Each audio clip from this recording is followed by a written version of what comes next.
Good afternoon. I'm Dr. Ara Duke-Majan, CEO and founder of the Duke Spine Institute, Duke Joint Institute. We are broadcasting live spine surgery today from our operating room. Our patient travels here from Canada, and he is here today. He has two herniated discs in his neck, number 4-5 and 5-6. You could see on the MRI the 4-5 and 5-6 herniations are actually bilateral, and we're going to go in and fix those today. Now, he didn't want fusion, he didn't want artificial discs, he didn't want metal in his neck, he didn't want scar tissue, trouble swallowing, and all the bad stuff that happens with fusion and artificial discs. He wanted a treatment that was natural, that was better, more advanced, less invasive shot. So he came to Duke Spine for the Duke Laser Disc Repair. 2, 3, 4, 5, 6. It looks like 5-6. You agree? Yes, sir. Everything. So I'm going to start shot. 2, 3, 4, 5, 6. You agree? 5, yes, sir. Shot. 5. That should be 5-6 there. Shot. All right, let's see where we are. So the first thing I have to do is access the disc. And the way you access the disc is through the front. Go back to this lateral view. I think I'm a little off to his left. So before I go into the disc, I want to make sure I'm in the middle. Shot. That's it right there. All right. Shot. 2, 3, 4, 5, 6. Shot. Shot. Need to go a little lower. Shot.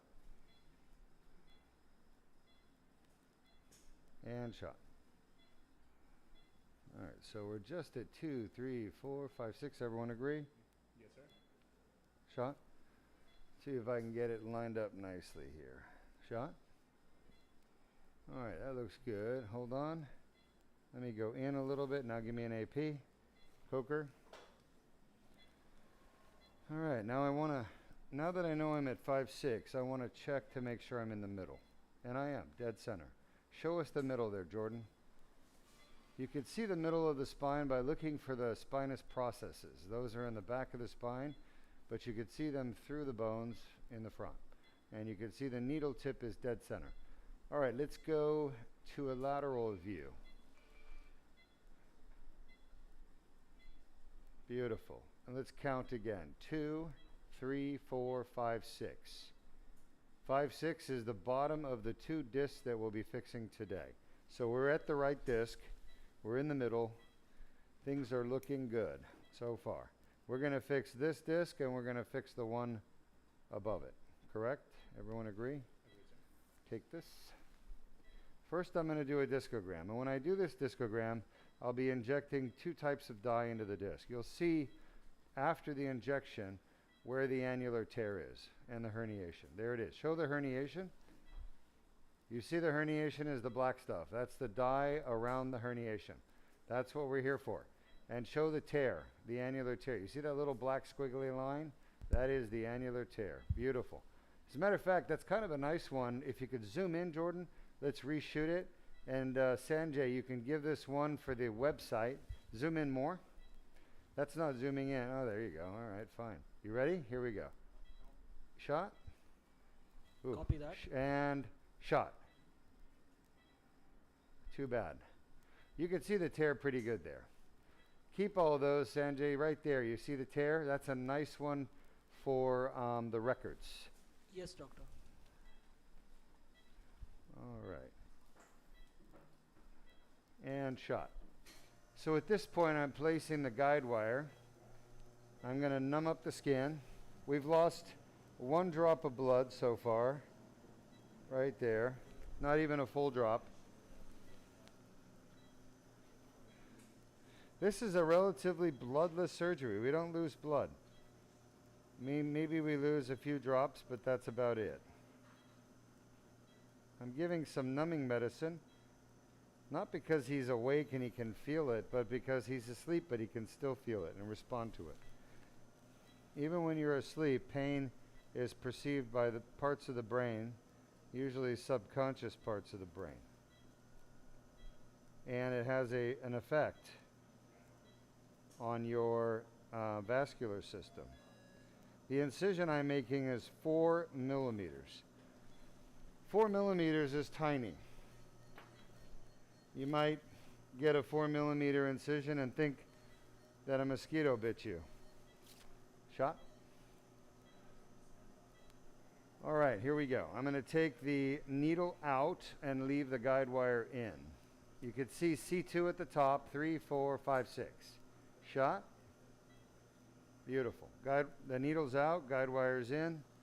You got to be careful not to pull the guide wire out when you take the needle out. All right, next I'll use this dilator. You see this? It has a tapered tip, and what it does is it spreads the fibers. That's fibers of the tissue. As it enters the body, it spreads those fibers. It doesn't cut, it spreads. Shot? I pull back my guide wire just a little bit. Shot?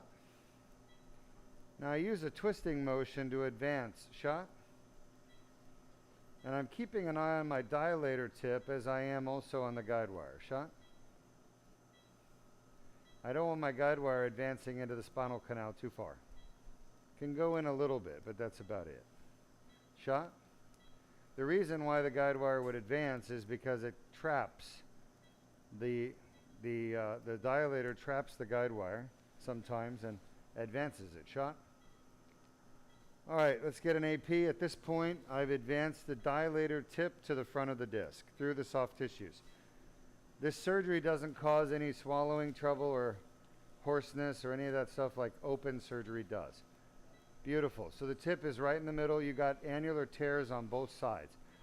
Show us the annular tears on both sides. You can see that the back of the disc is torn on the left and right, and it's allowing dye to leak out into the neuroforamen on both sides. It's getting around the nerve roots too.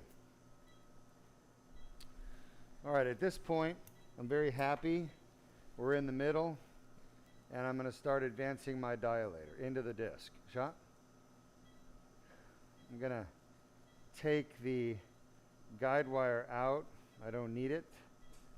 We don't need it in line.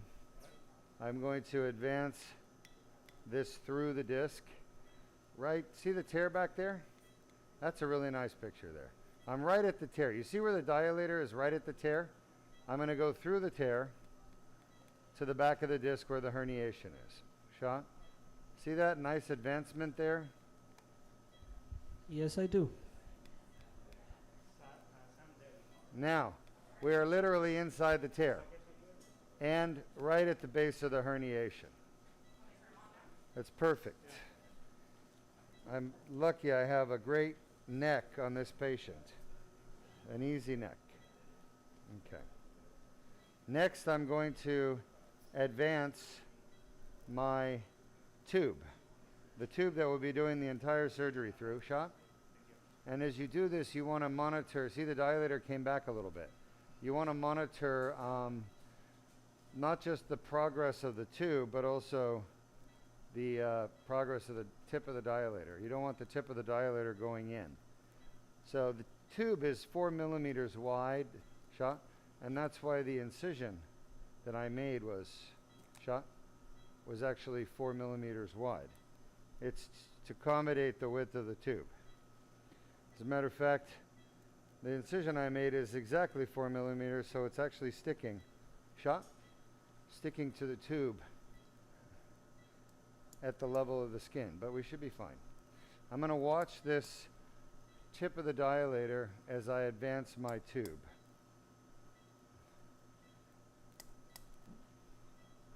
See, the tip is just sitting there right inside the herniation. You guys see that? You can use your imagination. Yes, I do. You can see the herniation. The tip of the dilator is like literally right through the tear. Almost there. I'm inching, not even inching, millimetering the tube backwards towards the back of the disc, right where the herniation is.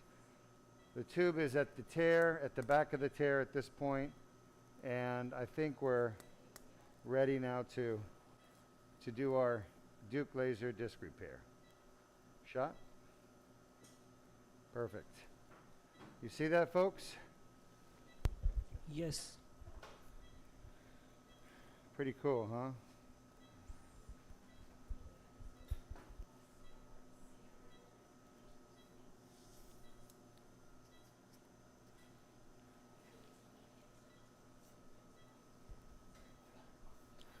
We have a question coming from W.S. Stroud on YouTube. Sure. Is it normal after a fusion at L5 S1 and L4 S5 Bluetooth. to have increased pain, serious pain including the leg? No. No, it's not normal after a fusion to have increasing pain. As a matter of fact, fusions are surgeries that are supposed to take away pain if they're done properly. So it could be that the fusion wasn't done properly, or it could also be that you're developing adjacent segment disease already, which is the next disc being a problem, pinching the nerve. Or it could be that you have a different diagnosis, like piriformis syndrome or ischial tuberosity tendonitis. There are so many causes, folks. The biggest problem in spine surgery is doctors don't know what causes pain, so they just do what they think they need to do based on the MRI without actually finding out why the patient has their symptoms. That kind of medicine is bad, but that's what all these doctors are doing. They're operating on the MRI rather than operating on the patient. And what we found is that MRIs never tell you where pain comes from.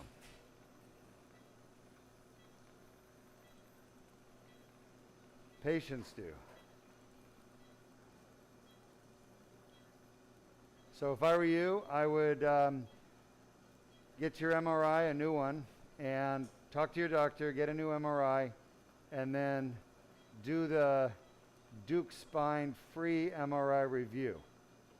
And meet with me and get my experience and knowledge to help you figure out why you're suffering. We can make the diagnosis for you with a virtual consultation. So we are inside the tear, and you can see the tear on the sides there. The laser is removing parts of the herniation a little bit at a time.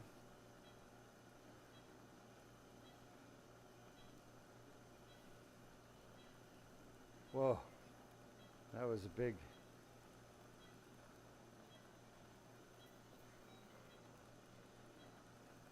This is the tear with the herniation, the blue thing. Great questions. Keep the questions coming. I'm here to answer your questions as best as I can.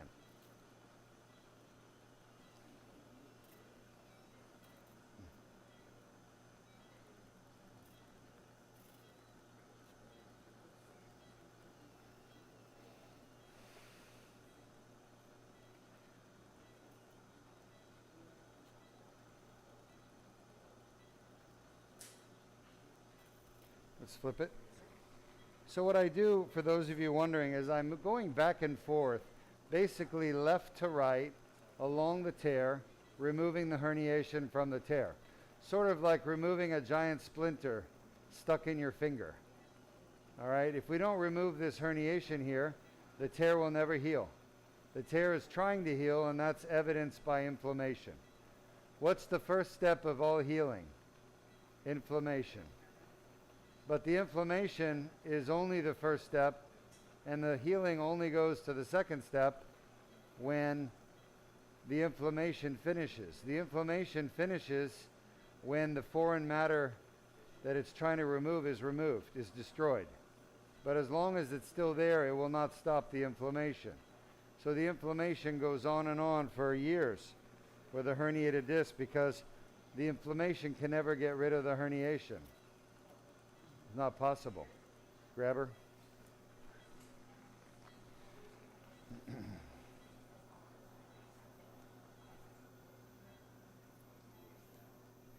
Surgeons have known about this for years.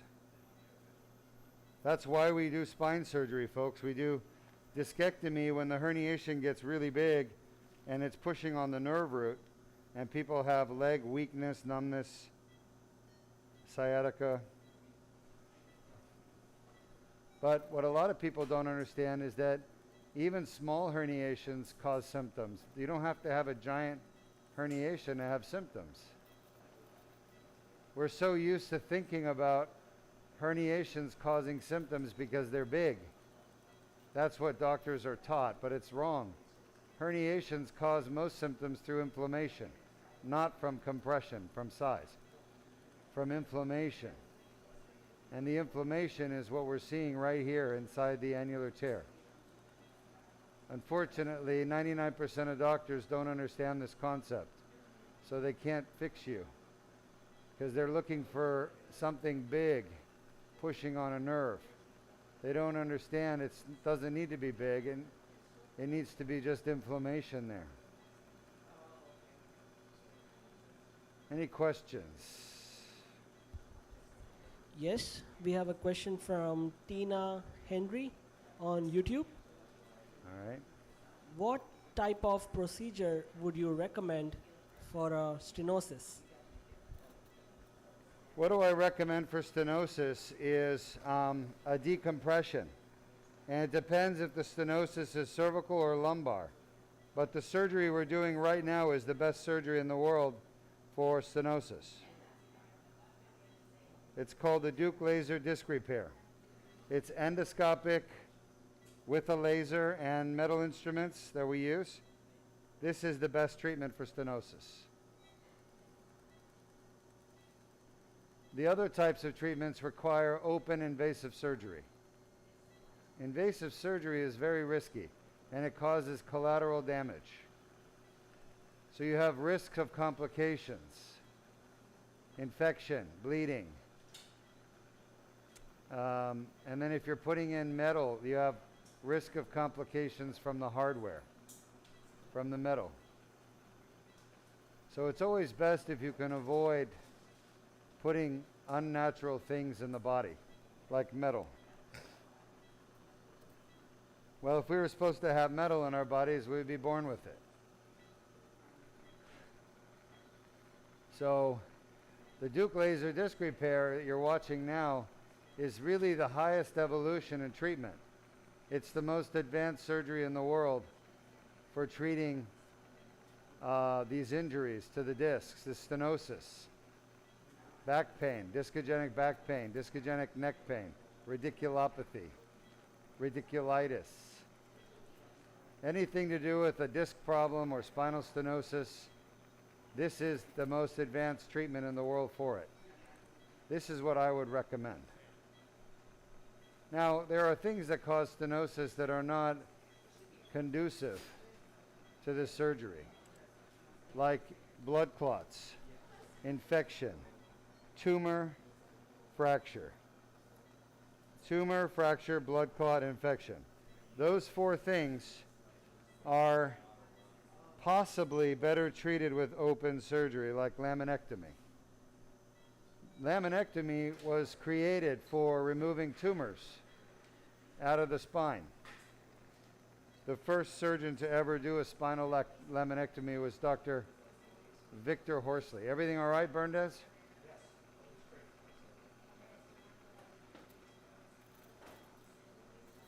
Dr. Sir Victor Horsley was the first neurosurgeon and the first to perform a laminectomy of the spine. He did it for a tumor. So the fact that people are doing laminectomies for degenerative problems is something newer, and in my opinion, totally the wrong surgery to do for a degenerative problem.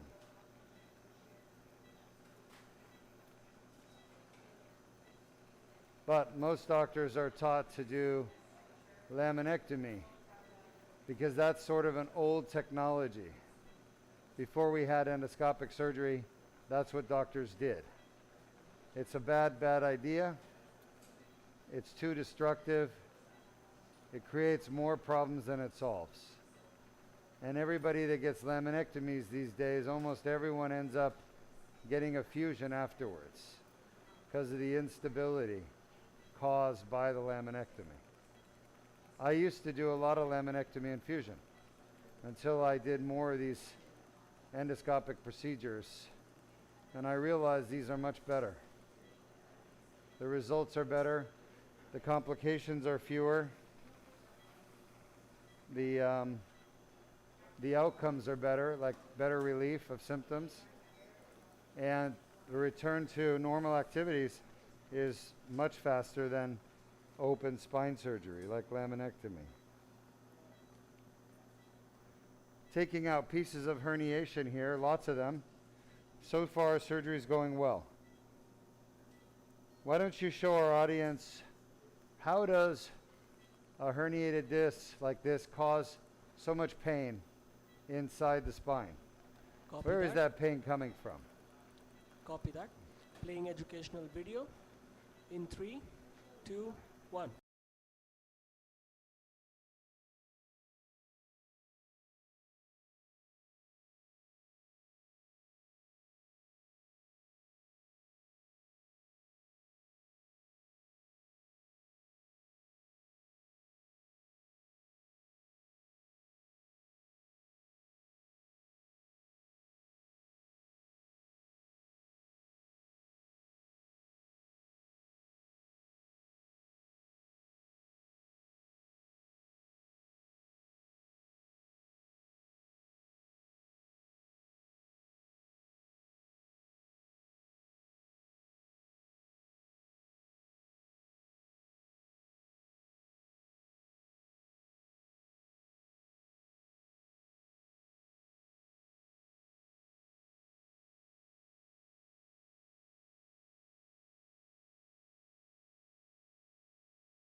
All right, welcome back. You see why so much pain comes from the disc. It's really the tear in the back of the disc that never heals. You've got all that inflammation back there. Look at these herniations, one after the next, non-stop.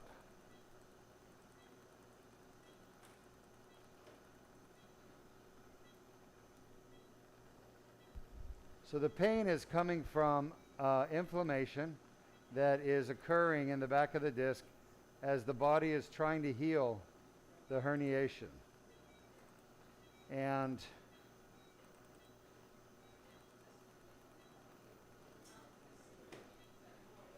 because the body can't heal the herniation, the inflammation just never stops. Inflammation will stop when the herniation is gone. The problem is, look at all this herniation. There's so much of it, and the body is not getting rid of it.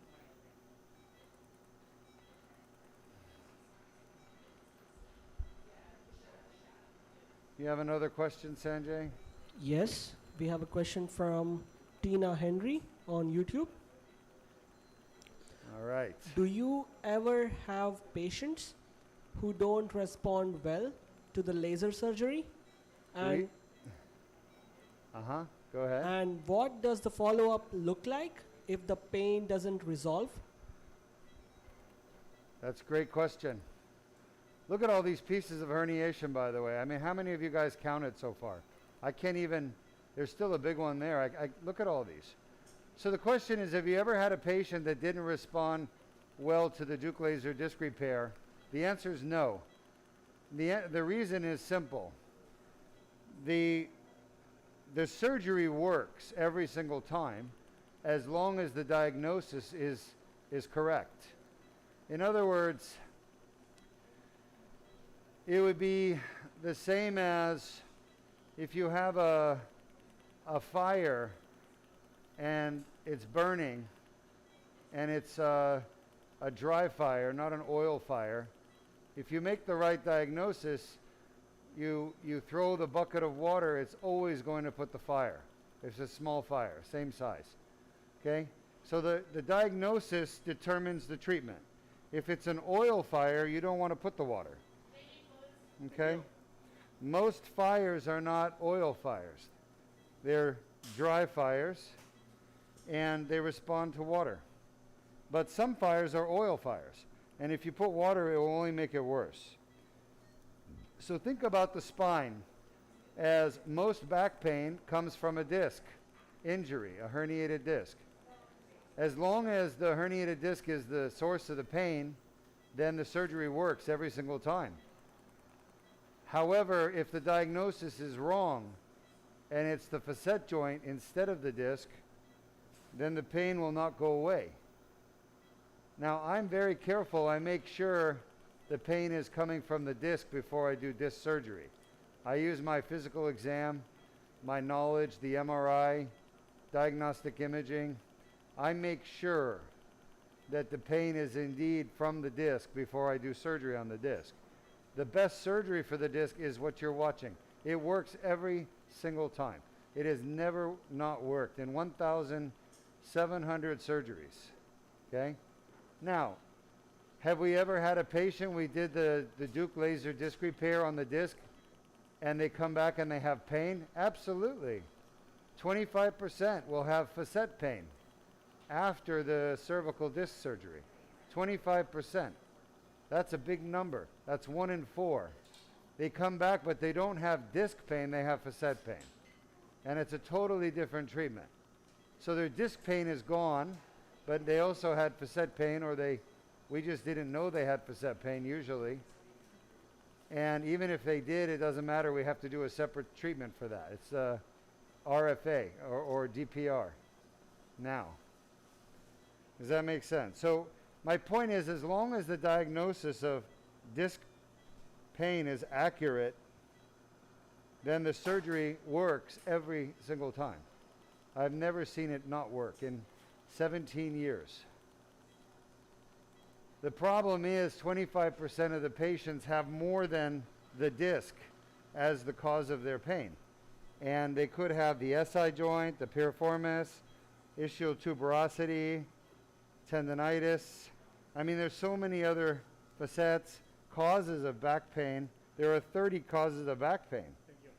And, you know, this guy has 2 discs that we're fixing. That's 2 out of, well, his is neck, so it's not back. But if we were doing his back and we were fixing 2 discs, then he still has 28 other potential causes. So if he had pain after surgery, I found that it's always not related to where we operated, unless they re-herniate. That's the only time that people continue to have discogenic problems where I operate, is when they re-herniate. But if they don't re-herniate, they don't have problems. Not from the disc. So it's a very good question you're asking. And I like the fact you asked it. And it's a good experience for Sanjay to hear, because Sanjay is helping me build our AI database and program that's going to be able to answer a lot of people's questions. Yes, indeed. That was helpful. Yeah, so you see, this question comes a lot, you know, just different ways people ask it. All right, these fibers here are the fibers of the posterior longitudinal ligament. You see how they run left to right? That's really up and down. So we are at the back of the disc. We're past the back of the disc. You can see how the tear has gone all the way through the disc, because behind the disc is the posterior longitudinal ligament. So when you see the fibers of the posterior ligament, you know you're past the disc. You're through the tear. You've cleaned the whole tear. The only question you have to ask is, do I stop at the PLL or do I keep going? Now, the way you answer that question is you want to know, is the herniation through the PLL or not? Is it superficial, like closer to me? We call it contained, or is it bursting through the PLL and on the other side? If it's on the other side of the PLL, I have to go through the PLL and I have to remove it. In his case, it's not. It is in the foramen right here. You can see it. That's herniation right there. I'm zapping it away with the laser. That's literally on the nerve root, right on top of the nerve root. See that herniation right there? I just got rid of it. It's beautiful. Yes, I do. All of this done without fusion. There's no need for fusion.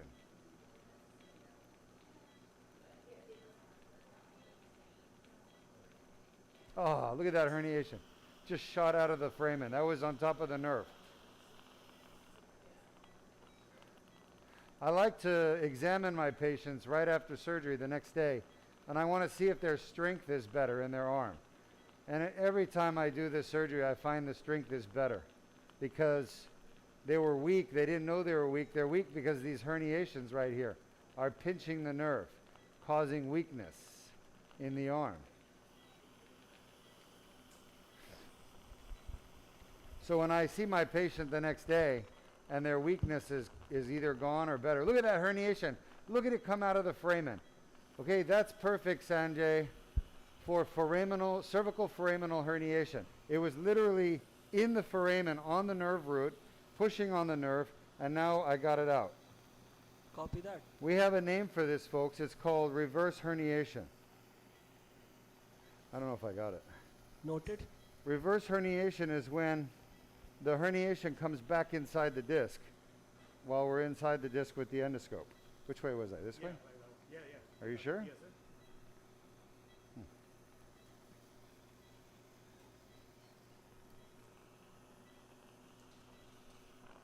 Oh, yeah. So this was the right arm. Right arm? Yes, sir. All right. Any questions? We have a question from Brian on YouTube. Hi, Brian. When you remove all the disc tissue, does scar tissue fill in the void, or does it just accelerate and autofusion? Ha! Brian. So think about your question. Let's see if Sanjay knows the answer. What would you answer, Brian, Sanjay? We don't really remove any disc tissues. First of all, read the first sentence. Read it out loud. When you remove all the disc tissue, does... All right, when we remove all the disc tissue, what's wrong with that statement? Are we removing all the disc tissue? We don't really remove any disc tissues. We don't remove any disc tissue. That's right. We're not removing disc tissue. We're removing the herniation. All right, so that's why that statement is inaccurate. We're not removing the disc. We're removing the herniation only and the scar tissue. Okay? So then the next question, their second statement is what? Does scar tissue fill in the void? So since we're not removing the disc tissue, there is no scar tissue filling any void. But this here, the annular tear, when we remove the herniation and the scar tissue from the annular tear, what happens? Yes, collagen. It's called collagen, which is scar tissue, by the way. It fills the void. Well, that's exactly what the annulus is made from, is collagen. So we're actually, the body is going to be filling this void with collagen, a natural tissue produced by the body in response to injuries. It also happens to be the same tissue that the annulus is made from, naturally. All right, we're just about done. I don't see any more herniation, but I do want to get all this stuff out of the foramen. Amazing the view, huh? Far better than any other type of open surgery. In open surgery, you can't see this. None of it. I've done 1,000 open surgery, 1,000 in the front of the spine. ACDF, artificial disc, you can never see this. This detail is only possible endoscopic. Scar tissue here, looking good. We're done as far as I can tell. Next one, please. Thank you. All right. Now I'm going to put a little bit of antiseptic, little iodine, betadine.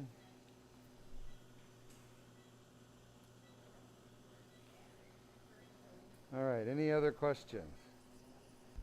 Yes, we have a question from Love USA. Who? Love USA Love USA.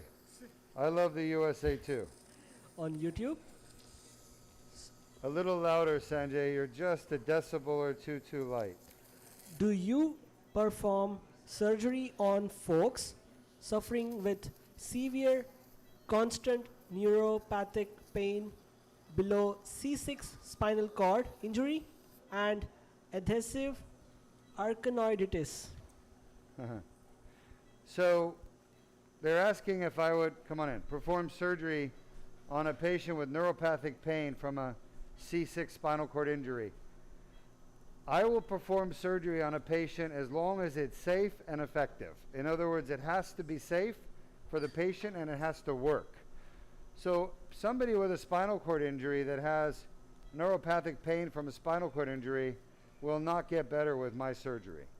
My surgery will not be effective. Therefore, I would not do the surgery. Now, if you have a spinal cord injury, but you also have a herniated disc and facet pain, then I would do surgery on the herniated disc and the facet pain as long as I could do it safely and it would take away your symptoms. So your best choice is to do a MRI review and let me see if you have something I can fix. Don't assume you do or don't. Let me be the judge. That's my advice. Sean? All right, I'm taking the tube out. And next I'm going to move the dilator from C2, 3, 4, 5, 6 up to C4, 5. Everyone agree? Yes, sir. We're doing 4, 5 next. Am I right? Yes, sir. Hey, there's something there. Yeah. All right, coming out now. Not yet. Almost now. Oh, there we are. We're out. Perfect. Now we want to make sure I stay in the middle of the spine. The middle of the spine and the front of the spine, the middle I'm talking about, is anywhere between the longest colli muscles along the anterior ligament. Yes, it's called the ALL or anterior longitudinal ligament. So I'm going to stay dead center as I slide north. And we call this the Duke spine slide because literally I'm the first in the world to do it. That's it? Yes. And the reason I'm the first in the world to do it is the Koreans that taught me this procedure, and you know nobody else in the world really did this procedure back in 2000, 17 years ago was, and they only did one level disc, single level cervical. I actually morphed what I learned into multi-level. Why? Because most people don't have one bad disc, they have two. Or actually they have 2.5.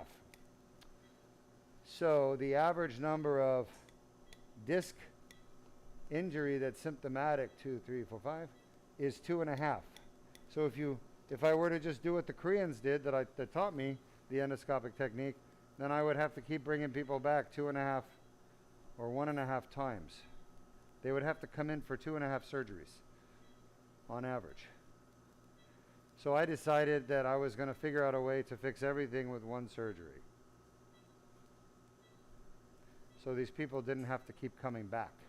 Because if I had surgery shot, I would want one surgery. I don't want to have 2 surgeries or 3. I am a do it right the first time kind of person. That's what my father taught me. Sean? All right, you can see the tear. Show them the tear in the back of the disc. Now, I got to be honest with you. I'm going in for my 4th sinus surgery. 4th. And you may ask, Dr. Duke, why are you having your 4th sinus surgery? And the answer is quite simple. Because my surgeon did what everybody else does, which is they do one thing at a time. And it drives me freaking crazy. The first time I did surgery, I thought he was going to fix everything.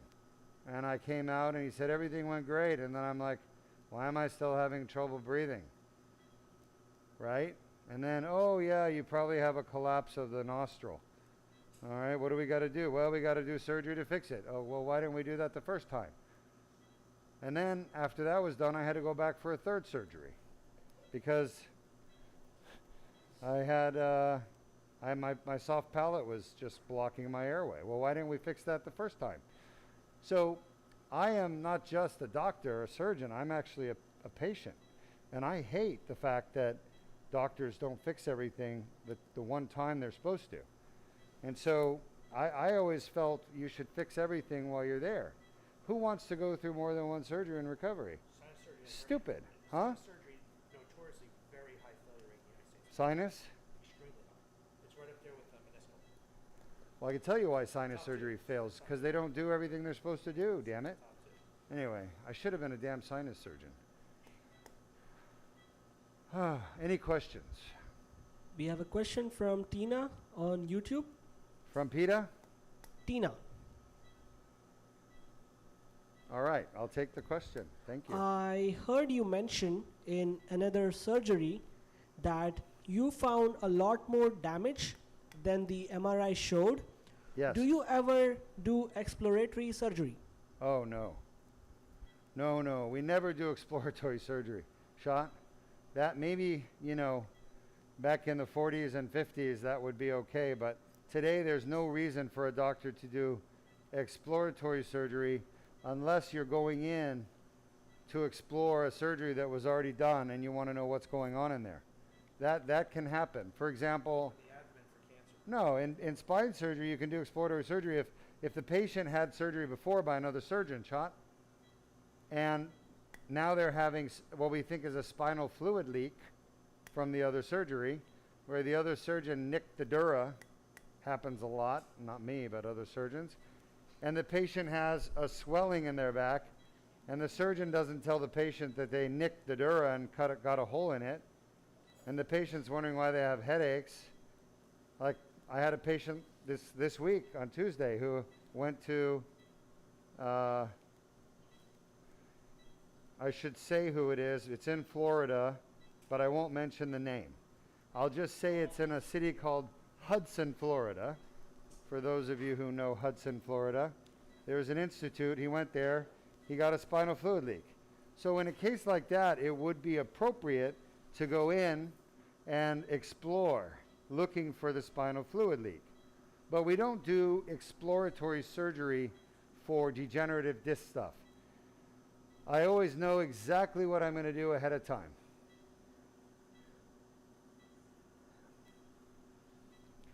If you ever have a surgeon come out and tell you after surgery, it was a lot worse, we had to do extra discs, what they're really telling you is, I made a mistake, I operated on the wrong disc, but I realized my mistake during your surgery. After I got a better x-ray, and I saw that I operated on the wrong disc, and then I went and did the right disc. You can't, the surgeons won't come out and tell you that. I would tell my patient that because it's true. Besides, people are watching me on video all the time, so I can't hide it. I don't want to hide it. I want to be honest. But this happens all the time. Spine surgeons operate on the wrong disc, and then they go out and tell the patient afterwards, their family, shit, we found it was so bad I had to do more than just the one disc. Okay? So you may hear that kind of exploratory surgery as well. But trust me, there's no good reason for that to happen. Every surgery we do at Duke Spine, I do knowing exactly what I'm going to do ahead of time because I take the time to examine my patients in clinic, figure out where their pain is coming from, to look at their MRI, to look at their nerve test, to look at x-rays if I have to. And then I tell the patient, listen, I think this is your problem. I can go in there and do the surgery, and I think you're going to get 95% relief, or 85%, or 75%, whatever it is. I tell them, and I let them decide if they want to do surgery. If the patient doesn't want to do surgery, it's fine. I mean, it's not like it doesn't bother me if they don't want to do surgery. A lot of doctors get bothered if the patient doesn't want to do the surgery. You know, I don't know why they get so bothered, but I don't get bothered. It's not my job to be bothered when a patient doesn't want to do what you tell them to do, or what they should do. I don't tell people what to do. I tell them what I think is best for them. And then they get to decide if they want that or not. But ultimately, patients have to make a choice because it's really their body. They have to live with the consequences of their decision. I would never want someone to live with the consequences of my decision. It's not fair to the patient. I want my patients to live with the consequences of their choice, as long as they're capable of making that decision. Their faculties are present, they're not being Baker acted for something, then I trust their judgment. Only the patient knows their needs the best. The doctors don't know the patient's needs. A patient knows their needs. Therefore, doctors should offer treatments and suggestions, not force people to have them and get angry when they don't. So for me, I never get angry. The only time I get angry with patients is when they waste my time. Did I hear a laugh from Nikki over there? Hell yeah. Nikki knows. I will literally go, what's the word? I'll go Genghis Khan on a patient. I don't care. I really don't. If they don't appreciate what I'm doing to help them, like if they just waste my time, especially if they ask me the same questions over and over again. That's my one pet peeve. If I tell you the answer, do not re-ask me the same question. Slightly different. Because I'm not stupid. I will understand what you're doing.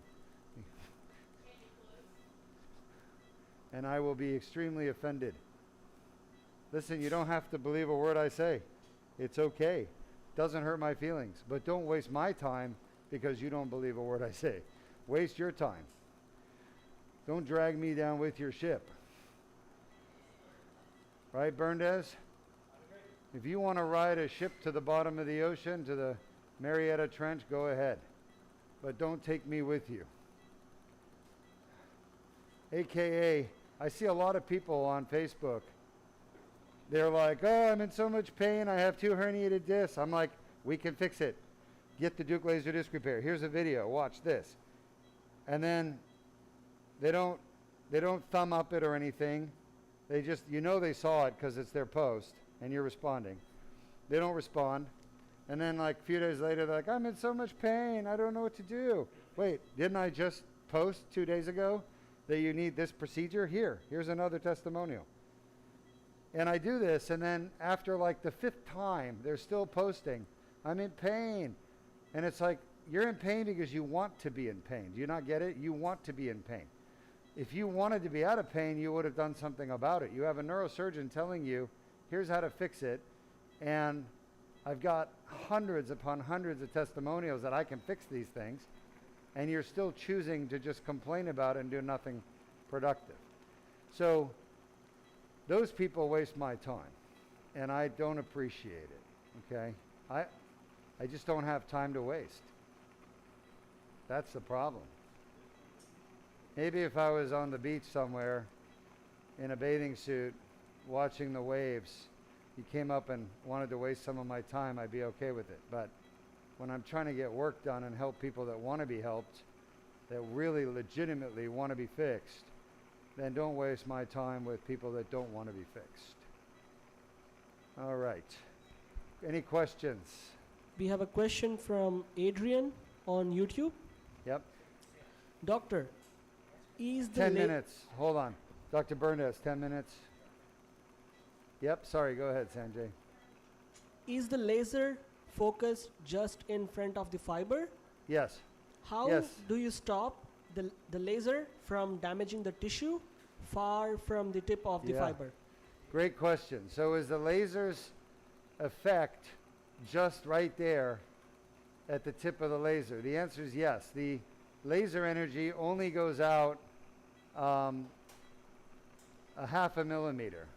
So everything that I want to vaporize with the laser, I have to touch. So the reason what keeps the laser energy from going farther is the fact that there's liquid. This is in water. Not really water, saline. It's saline. And the laser energy cannot go any further within the saline. So this is it, maxed out. Oh yeah. You guys see that herniation that just came out there? So you could shoot the laser here, but it won't do anything because the water is stopping the energy from going further. It's not like you see in the movies. The reason why lasers can shoot across farther distances is because of air. There is no air here. This is water. If you try to shoot a laser in water, you'll see the energy is absorbed by the water.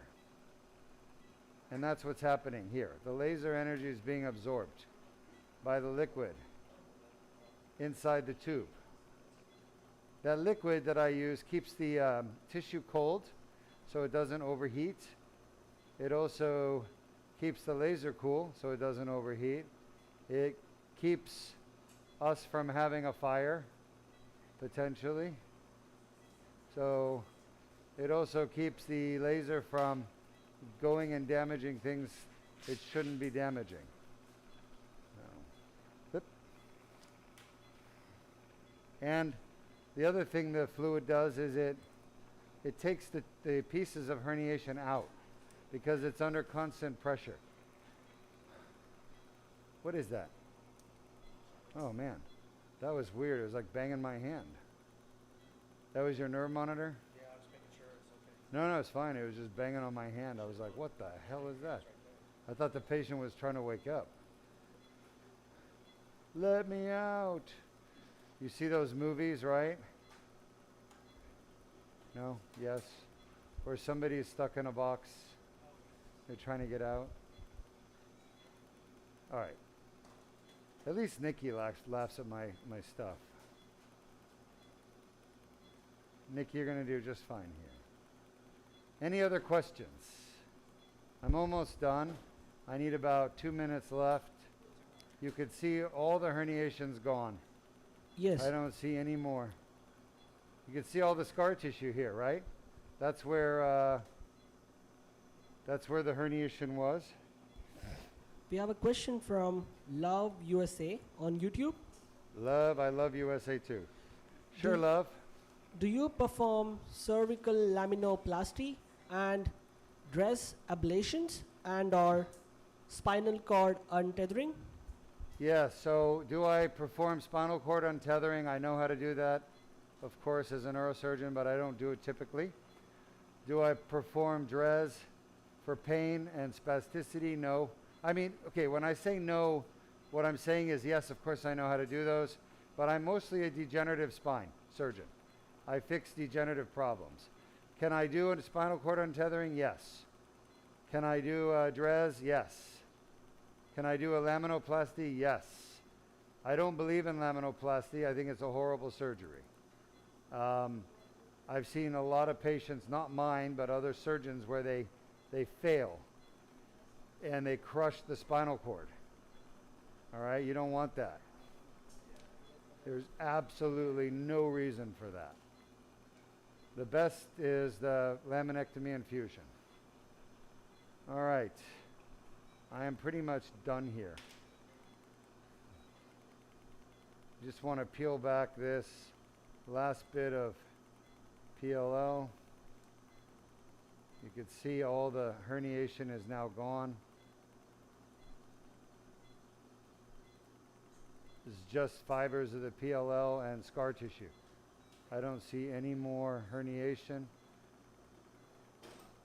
I want to make sure I'm not leaving any. This looks really good. There's a bone spur there, by the way. That's a bone spur I was just removing for the bone spur lovers.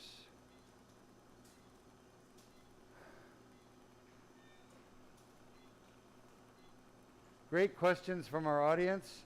I want to thank our audience for all the engagement. We still have three more surgeries. And we'll be done. Lights on, please. We have what do we have? We have a single level thoracic, DLDR, multiple levels. multi-level lumbar. Yes. And then we have to follow right now is going to be the same case as this, right side. We have another cervical. 2-level. So we have another cervical coming up, folks. Thank God.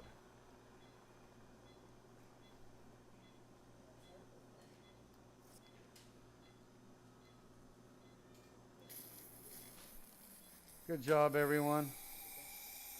All right, type up your questions. I'll come answer them for you. If there are no questions, I won't be there. So if you want me to answer questions, type them up. Sanjay, we'll show the audience the incision. All right, you guys see Copy this? that.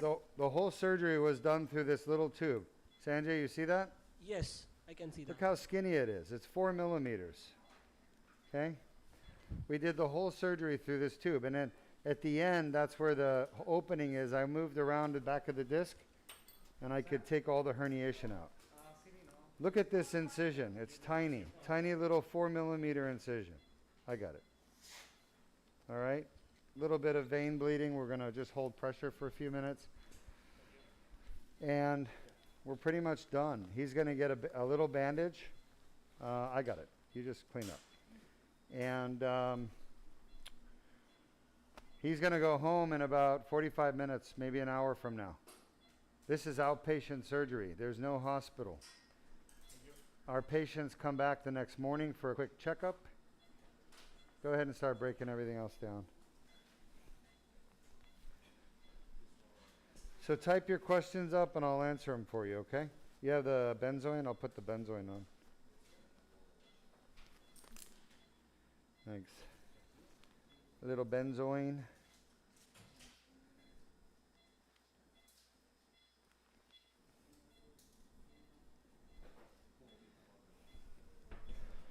Don't move that.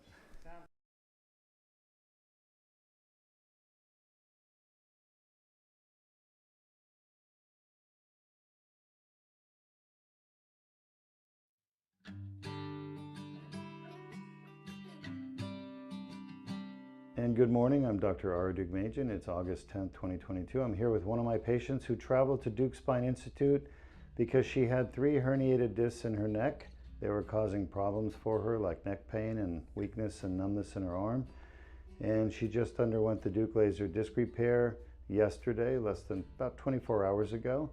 And she's here today for her post-op day 1 check. How do you feel? I feel amazing.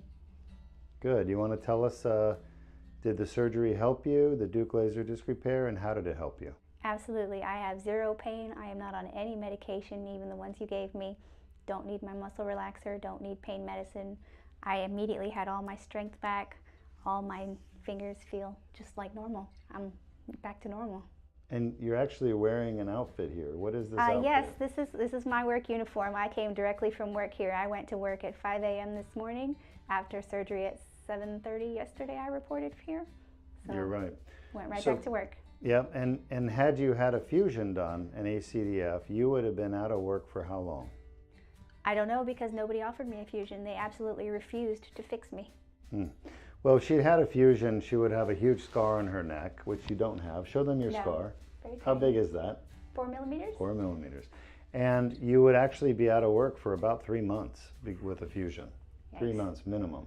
Oh no, can't do And that. yeah, that's assuming it went well. And you can actually see in this video here the comparison between the Duke laser disc repair and a cervical fusion, which is a far more invasive surgery with a metal plate and cages, and you lose movement permanently. Have you noticed how your movement is since you had the Duke laser disc repair? Is your neck movement good? Yes, I'm able to nod and I have full range of motion again, very carefully. And I'm able to walk normally. Right before surgery, you might have noticed I was waddling around, and I can take my normal steps again in a straight line. There's no dizziness. I don't have to hug the wall. It's great.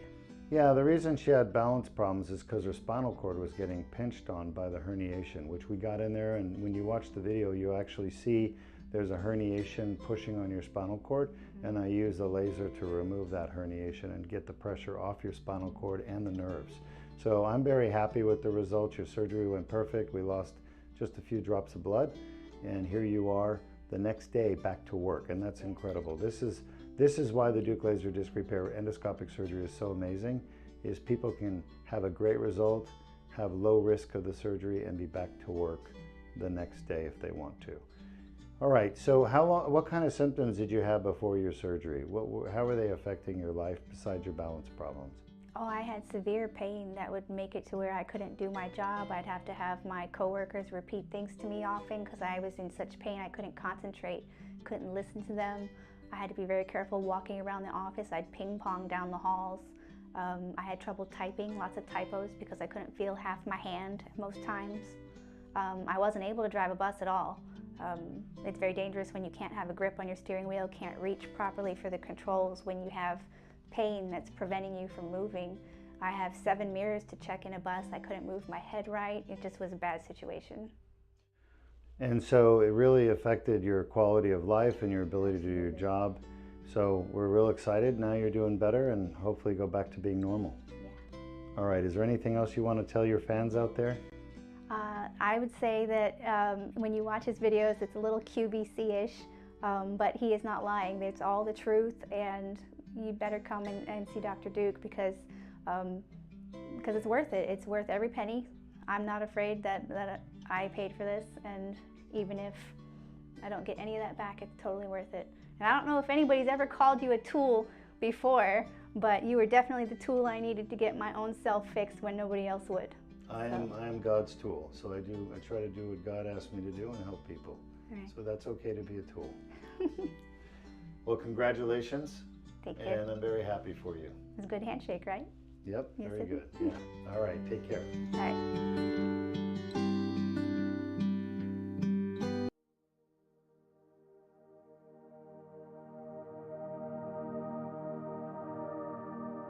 I'm Dr. Ari Duke-Majan with the Duke Spine Institute. We have a patient who just had surgery yesterday. And if you were tuned in online watching our live surgery broadcast, you saw her get 2 discs fixed in her neck. She's had a prior fusion done with an ACDF and a metal plate, so we fixed the disc above the fusion and below the fusion. She had adjacent segment disease. And how long were you suffering with neck pain and right arm symptoms before you came to Duke Spine to get it fixed yesterday? Over 20 years.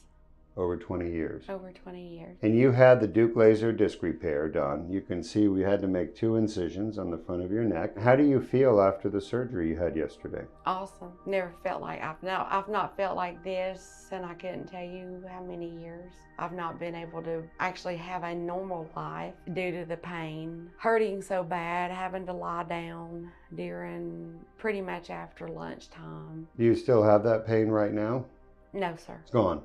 Gone, yes. Yeah, your neck is still a little stiff, and you Yes. got to get used to that. But you did have the fusion, fusions always cause neck stiffness, and we can't fix that. But the pain we can fix. So the pain you had before is gone.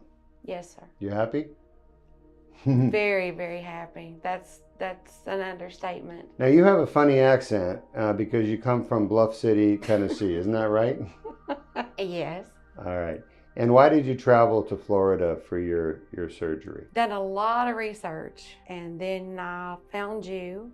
Thank God. Greatest blessing that I've ever had. Best doctor I've ever been to in my life. Thank you. I can't really put into words how I feel. It's beyond.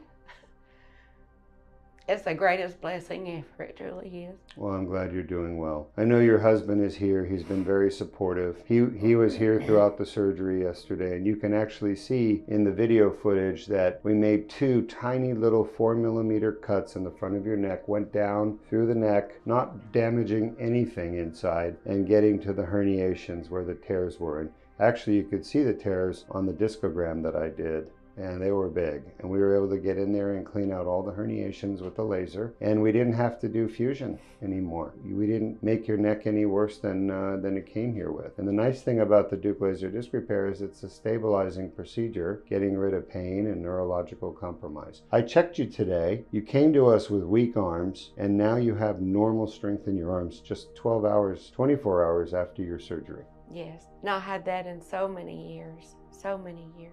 All right, well, is there anything else you want to say to your fans out there? Anybody suffering with chronic pain, you have no idea. It is well worth coming to see. Like I said, he's the best doctor I've ever been to in my life. He actually cares. First doctor I've ever had in my life to hug me.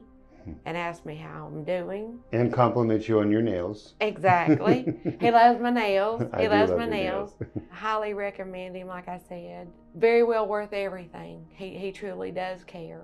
And the team here is awesome. The nursing staff, everybody was tremendously, I can't express enough how everybody was so good to me and just went out of their way to make sure that I had everything I need. I was comfortable. You know, it was just a very wonderful experience. It truly was. And I appreciate you sharing. You also had the Duke plasma rhizotomy, I just remembered, because she had facet joint pain as well as the disc problem. And she was having pain turning her head to the right, weren't you? Oh yeah, I couldn't. I was having extreme pain. I was turned into when I couldn't hardly turn to my right. It was going down into my right arm extremely bad. And that's gone.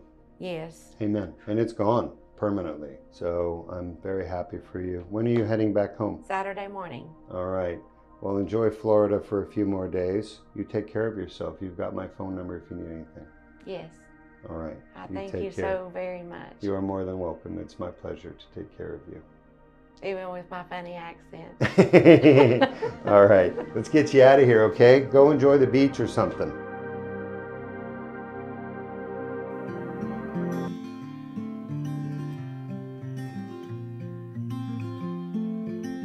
And good morning. I'm Dr. Ara Duke-Majan, CEO and founder at the Duke Spine Institute in Florida.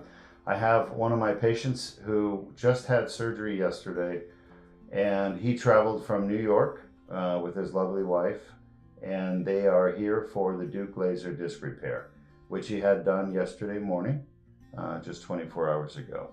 What kind of problems were you having with your neck before the surgery yesterday? So about, 20 years ago, I had a pool accident. And then in 2009, I had seen a doctor and I had a fusion done. And then after that fusion, which was C4-C6, years went by and I started having problems again with the neck. Severe pain, sharp pain going down into the arm, pains along the back, problems sitting, problems sleeping, constant pain. Went to pain management and tried a list of different type of, chiropractic, physical therapists, and just couldn't get rid of this pain that I had in my neck. Right. So I was recommended to see a surgeon in the New York area. I went to him and he recommended a fusion of C6-7. Right. So I researched more and I found you online, and we had a Zoom meeting and you reviewed what my issue was from an MRI, and I was just amazed at what you told me you could do with no long-term effects.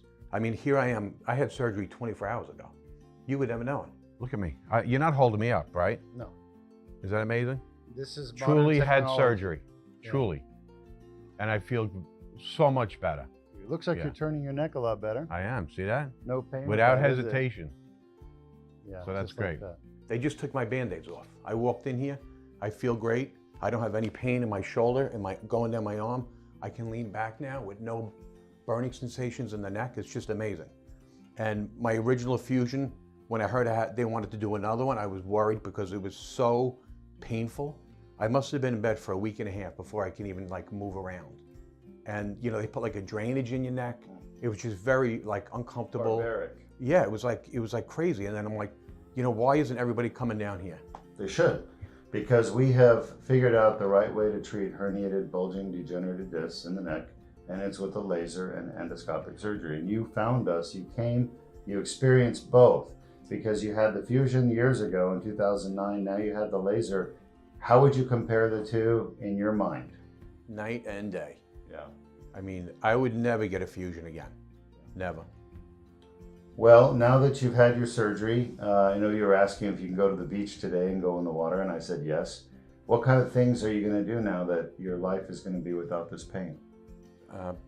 My activity is going to be much better, and enjoyment of life, my family. Don't have to go lay down in the middle of the day when people are over. It's just going to be great. It's a new start. Absolutely. So I appreciate it. Thank you very welcome, much, sir. Doc. That's why I'm here. It's perfect. Great job. Anything else you want to say to your fans out there? Just listen, it's the good doc here does an MRI review. He doesn't charge you for it. And you'll get to meet him and you'll get to see, you get his opinion on what you need, and you're going to end up being very happy. It's a short ride or flight. I'm coming from New York. It's well worth the flight down here. Yeah, we couldn't tell you were from New York. Oh, you couldn't tell by I'm the joking. by the way I talk? Yeah, of course I can. Well, congratulations. Thanks so much. So happy for you guys. See, I'm up. I feel good. Good. Yeah. That's why we do it. You're welcome.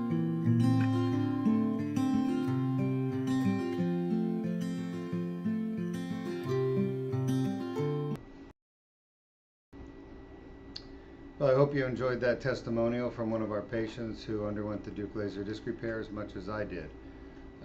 We just finished this patient who's from Canada. He traveled here with 2 disc herniations in the neck. It was the number 4, 5 disc. And the way we number discs, just so you all understand, we call it nomenclature, is a way of medically naming things. The disc is really a cushion between 2 bones called the vertebral bodies. And it's not the only joint here in the spine. There's another joint in the back of the spine called the facet joint. So the disc is the cushion between the 2 vertebral bodies. The facet joint is a different kind of joint in the back of the spine. There's a left and a right. So the way we number bones, if this is the number C4 bone, this would be the C5 bone below it, and the C3 bone would be above it. So this disc would be the C4, C5 disc. That's how things are numbered. And this patient had, on their C4 5 disc, in the back, they had a herniation, and it was pinching his nerves. So I went through the front of the disc to the back with the tube, and then I used the laser to zap out the herniation. And it went very well. We didn't have any problems. I was a little surprised at how much herniation there actually was, but typically we're surprised. There's always going to be more herniation than we expected, because the MRI doesn't show you how many herniations there are. It just shows you there's something sticking out the back of the disc, but it doesn't tell you how many pieces there are, how scarred it is. Yeah. So anyway, we did both discs. It went very well. I was happy with the results. I think the patient's going to do very well. What questions do we have? Firstly, we have a comment from Mary Hofteling. She says, I trust you, I believe you, I just have a lot of questions, a lot of anxiety, and a lot of disabilities, so I'm scared, but I need you. Mary, thank you. I appreciate your comments. I'm as a leader of this company, I believe in always telling the truth. It can get me in trouble, not with patients usually, but with other peers of mine and other people who don't want you to know the truth. But the truth is that I believe in telling the truth. So if you come here and watch us, I'll always tell you the truth. Of course, there are going to be things that I don't know. And if I don't know, I will tell you I don't know. If I believe I know something, I'll tell you what I believe. I could be wrong, but I will never tell you something that I believe to be not true. So I think it's important that doctors, people in general, always tell the truth. I'm a big believer in doing what's right socially, because if you do what's right, other people will follow and do what's right as well. And we have enough badness in society already. So trying to make things a little bit better. I appreciate your comments. I know you're anxious. Chronic pain is a horrible condition. I can't even imagine it. Thank God I don't have it. But I take care of patients with chronic pain, and I see their pain go away, and it's the greatest feeling in the world. So I'm very fortunate to be part of the solution. We have the next question from ERMS on YouTube. Could you kindly show how the whole of annular fibrosis is repaired in the end? So the question is, how is the annular fibrosis hole repaired? The repair is the body repairing the annulus fibrosis. Think of it as the herniation. The annulus tears open and the herniation pushes into the tear. Now the annulus cannot close and heal itself, but it would if there wasn't the herniation here. So I go in with the laser, I clean out the herniation, I clean the annulus tear, And then over time, about 1 year after surgery, the annulus will be solidly healed. So the repair of the annulus is what the body does after the surgery, once I debride the annular tear. So you will not see us repair the annular tear, you will see us debride the annular tear. The annular tear will then heal itself and repair itself. The next question comes from Love USA on YouTube. Are you willing to review MRI and consult remotely? My son is paralyzed below shoulders and must travel via ambulance from Phoenix, Arizona. I'd be happy to review an MRI, but understand something, I cannot unparalyze anybody. I am not capable of doing that. Nobody that I know of is capable of doing that. What we do at Duke Spine Institute is we fix pain. And the kinds of pain that we fix are very specific kinds of pain. They're pain coming from a disc injury, a facet joint injury, a fracture, such as a vertebral body fracture.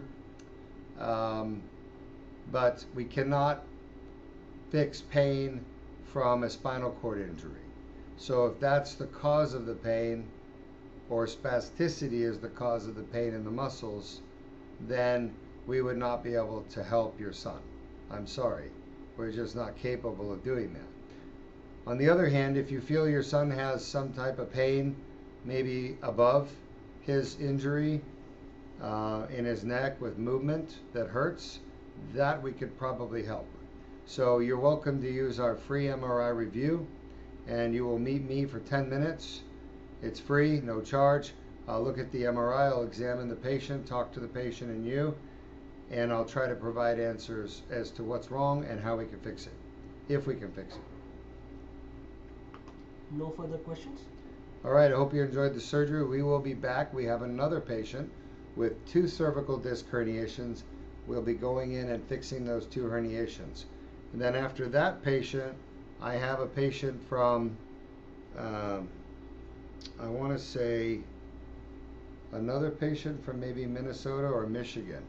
And he's here for his lower back. He actually came here, no, he's from Illinois. He came here, unfortunately he had surgery with the Bonatti Institute, and he did horribly. And now I'm here trying to help him get out of pain. So he will be after the cervical spine surgery. Our final patient will be a thoracic patient, single level thoracic disc herniation. All right, hope you've enjoyed so far, and I'll see you back in about 30 minutes.